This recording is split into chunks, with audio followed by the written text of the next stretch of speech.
And her words, typewriting on this miraculous machine, go something like this.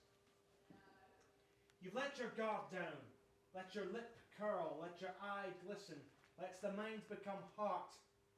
Let the subject turn to. Let's see the cats. Let them be funny and pretty. Let them be older than you'd like. The sparrow dead that you buried in the blank earth where the Shastas had been dug.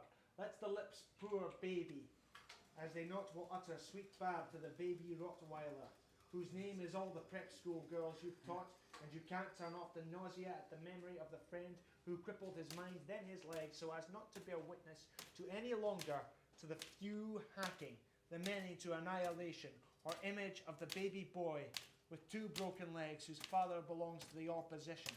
And if you look, you'll find an atrocity underfoot.